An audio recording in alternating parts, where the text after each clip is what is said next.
Ontario's transportation minister announcing new impaired driving rules that he is calling the toughest in the country, and warning drivers they could lose their license for life if they break the rules.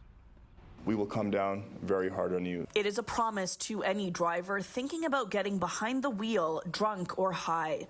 Ontario is cracking down with new legislation that will see an impaired driver causing death lose their license for life. The consequences will be real here. We will ensure that anybody that partakes or makes a very stupid decision to get behind the wheel while intoxicated or impaired or drunk faces the toughest penalties in the country.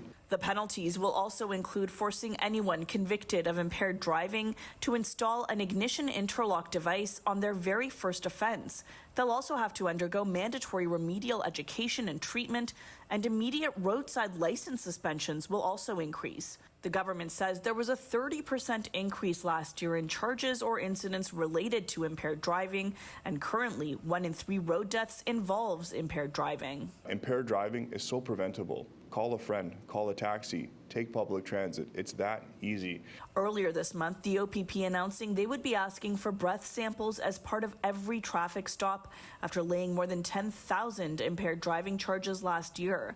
Mothers Against Drunk Driving tells us victims and the families of victims are supportive of the new measures. Someone who's killed somebody being able to drive again, their opinion is that they should never be allowed to get behind the wheel of a car again.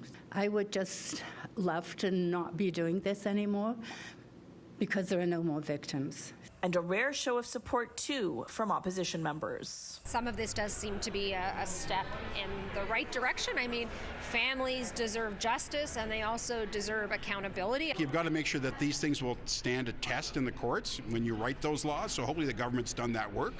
They seem to have some challenges doing that, but we can support stronger penalties for impaired driving. Do you think it'll make a difference and deter people from drinking and driving? Maybe in the sense that we're talking about it again and we're reminding people.